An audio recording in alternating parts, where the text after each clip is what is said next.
Bon, on ne l'attendait pas aussitôt, mais il est quand même là, enfin, le trailer officiel de Black Panther 2 Wakanda Forever.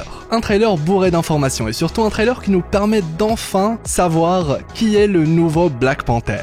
Encore mieux, on peut voir l'armure de Riri Williams à l'action, un Namor au meilleur de sa forme capable même de voler, un super-héros landing du plus beau effet, bref la guerre du Wakanda contre Atlantis est enfin là, et avec elle un nouveau mystère qui voit le jour. Pourquoi est-ce que les deux pays se font la guerre? Quelles sont les nouvelles révélations du trailer, etc. Sortez vos costumes de super-héros, installez-vous confortablement et explosez le pouce bleu avec le gant de l'infini. Je suis HeroesF et aujourd'hui, on parle enfin du nouveau Black Panther. Bon visionnage.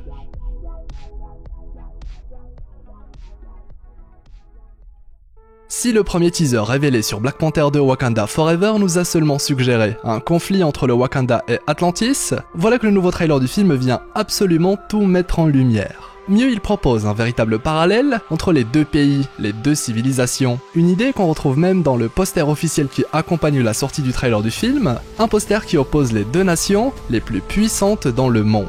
Un parallèle qui nous permet d'ores et déjà de savoir qui sont les deux personnages les plus importants du film, à savoir Shuri et Namor, les deux représentants des deux pays. D'un côté le Wakanda, caché au fin fond de l'Afrique, le fameux Eldorado, cette contrée mythique qu'aucun explorateur n'a réussi à trouver, tellement bien caché que ceux qui la cherchent se trompent de continent. De l'autre, une cité mystérieuse engloutie sous les mers, là encore inspirée des mythes autour de l'Atlantide, une autre cité perdue, qui dans le MCU porte le nom d'Atlantis. Deux civilisations qui ont su évoluer dans le secret, entre tradition et technologie, loin de tout conflit qu'a connu l'humanité, et possédant l'un comme l'autre, une relation très particulière avec celui qui les dirige. Le Black Panther pour le Wakanda, à la fois héros et roi, et Kukulkan, le dieu serpent plume pour Atlantis. Et vous l'aurez remarqué, les deux pays possèdent beaucoup de ressemblances, ce qui est clairement voulu. Atlantis est un petit peu le reflet du Wakanda, lorsque le premier a prospéré à la surface, l'autre en a fait de même sous les océans. Il est alors logique que ces deux forces de la nature, si on peut les appeler ainsi, se voient dans l'obligation d'entrer en guerre si la paix qu'ils ont réussi à créer se retrouve menacée. Et justement, qu'est-ce qui pourrait vraiment menacer les deux pays?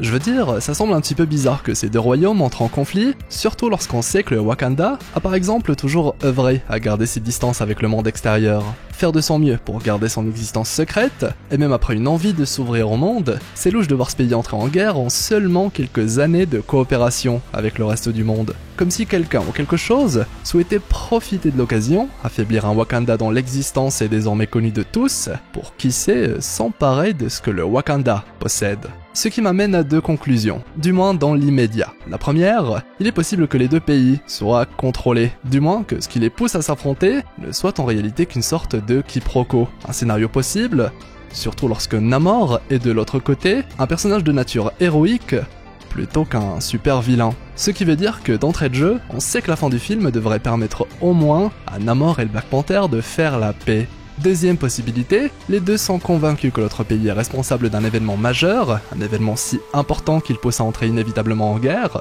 sauf que cet événement a été orchestré par une tierce personne, dans le même ordre d'idées, qui peut amener quelqu'un ou un organisme à récupérer les ressources d'un Wakanda affaibli, et oui, à récupérer le fameux vibranium. Une histoire de vengeance? Est-ce que Atlantis a eu son mot à dire dans la mort de T'Challa, puisqu'il faut justifier la mort du roi du Wakanda dans le film d'une manière ou d'une autre? Un élément encore très mystérieux dans le film? Ou alors est-ce que Namor et les Atlantes en général se sont fait voler quelque chose que possède désormais le Wakanda? Les possibilités sont très nombreuses, même si elles semblent toutes pointer vers la même direction, une guerre factice, dont le premier objectif sert avant toute chose les intérêts d'une tierce personne. Et ça pourrait être ça qui explique toutes les scènes où l'on voit des personnes armées, des mercenaires, avec l'attaque sur le bateau, etc. Clairement, l'affaire ne concerne pas seulement le Wakanda et Atlantis. Un mystère que seul le film pourra résoudre. Maintenant qu'on a plus ou moins essayé de voir le tableau dans son ensemble, parlons des vraies révélations, et quelles révélations! Le nouveau Black Panther, c'est Shuri. Ça y est, c'est officiel. Le costume est retravaillé et dans les détails, une silhouette plus fine mais tout aussi dangereuse à l'image. Le peu qu'on a vu du costume semble fonctionner parfaitement et plonge n'importe quel fan du MCU dans un niveau de hype encore plus profond. C'est beau, ça marche à l'écran, c'est raccord avec le discours du trailer, le nouveau Black Panther est là. Le reveal du nouveau Black Panther est d'ailleurs calqué sur une scène de T'Challa dans le premier opus, où on voit pour la première fois le Black Panther en action dans le MCU, ce qui on l'imagine est l'un des nombreux hommages faits aux personnages désormais disparus. Et puis entre nous, quoi de mieux pour un roi Black Panther que de savoir que l'héritage, son héritage, sera tenu par nul autre que sa petite sœur, qui se trouve en plus être l'une des personnes les plus intelligentes de la planète, celle qui, rappelons-le, a permis au Black Panther d'être ce qu'il est aujourd'hui. Et oui, il faut s'en rappeler, Shuri a permis de faire avancer grandement la tech utilisée au Wakanda. Quelque chose qui dérangeait beaucoup les Jabari, tribu menée par M'Baku, qui trouvait à l'époque idiot de laisser une gamine gérer l'armement de toute une nation. Ah, clairement aujourd'hui il doit sûrement avoir un tout autre discours,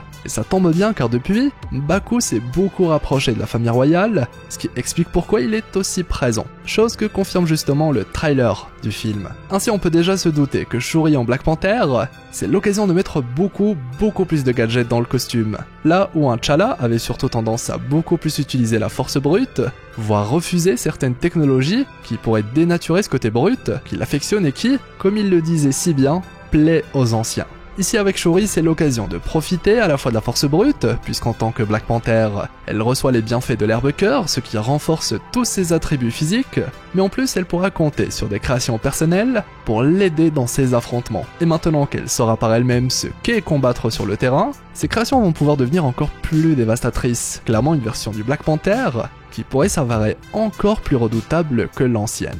Et j'espère que le film va prendre le temps de dédier une partie à la création du costume de Shuri. Et ça tombe bien puisque le film va durer 2h40 minutes, l'un des plus longs films du MCU. Ce qui traduit forcément une histoire plus importante et une structure narrative qui mérite autant de temps d'écran. N'oublions pas également que ce film c'est également un film pour Namor, un héros très populaire de l'univers Marvel, qui à travers ce deuxième opus de Black Panther va faire son entrée dans le MCU. Lui ainsi que toute la mythologie qui entoure sa civilisation, ses pouvoirs, ainsi que les secrets de sa cité engloutie.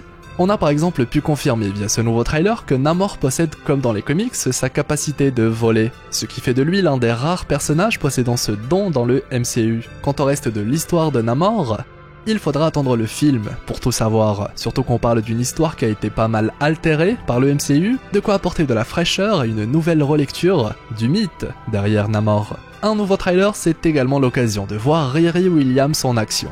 On peut enfin voir à quoi ressemble son armure, ou l'une de ses armures, pareil pour l'intérieur de son casque, ce qui rappelle beaucoup, disons-le, les premiers films Iron Man, où le personnage de Tony Stark se plaisait à faire exactement la même chose. Clairement, Riri marche dans les pas de Tony, peut-être même que son histoire dans le film pourrait révéler certaines choses sur l'Avengers qui a claqué des doigts pour effacer Thanos ainsi que son armée de l'existence. Et oui, il faudra s'attendre à tout avec ce film. Une intelligence artificielle de Tony, un Docteur Doom dans l'ombre qui profite de la guerre pour un objectif encore secret, tout est désormais possible lorsqu'on sait que ce film Black Panther 2 va clore la phase 4 et que les prochaines vont se conclure avec un Avengers Secret Wars de toute beauté. En tout cas, une chose est sûre, la guerre du Wakanda avec Atlantis va sûrement être le point majeur à partir duquel les choses vont enfin commencer à sérieusement bouger. Un changement qui va amener nos héros petit à petit à la vraie intrigue principale de la saga du multivers. Que pensez-vous du nouveau Black Panther? Que pensez-vous du nouveau costume?